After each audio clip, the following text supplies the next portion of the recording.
Le laboratoire MSD est un laboratoire vraiment centré sur la recherche, qui invente et qui met à disposition des produits innovants, des médicaments innovants, en cancérologie, en infectiologie et en vaccin. La recherche scientifique, c'est vraiment, ça fait partie de notre ADN pleinement. Aujourd'hui, c'est plus de 2500 patients qui sont actuellement dans des essais sur nos médicaments. Et ça se traduit aussi au travers de notre fonds de dotation qui s'appelle MSD Avenir et qui vient soutenir des projets de la recherche publique, des projets ambitieux. 200 chercheurs qui sont soutenus par ce fonds, c'est 80 publications, 8 brevets. Voilà, donc c'est une belle présence en France en termes de recherche. Ça fait déjà 3 ans que cette bourse existe, en partenariat entre MSD et la Fondation de la recherche de la PHP. Il y a un jury de la PHP qui vient sélectionner le projet vainqueur.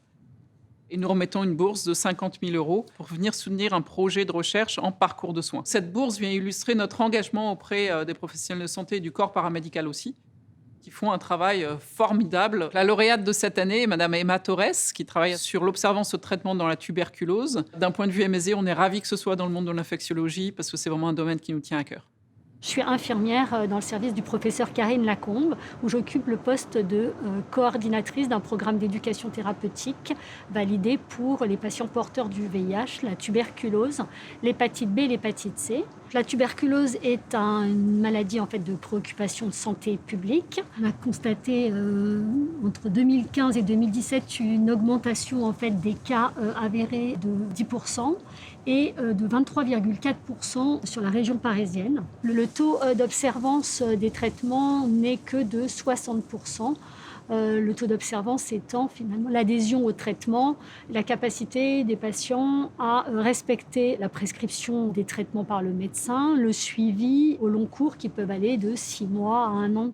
Si le patient ne suit pas son traitement jusqu'à la fin, il y a un risque qu'il développe une tuberculose résistante, donc plus difficile à traiter, de contaminer son entourage et de rechuter. Certains patients ne maîtrisent pas la langue française orale et écrite. L'intervention de traducteurs permettra de mieux comprendre les freins liés aux croyances et à la peur de cette pathologie.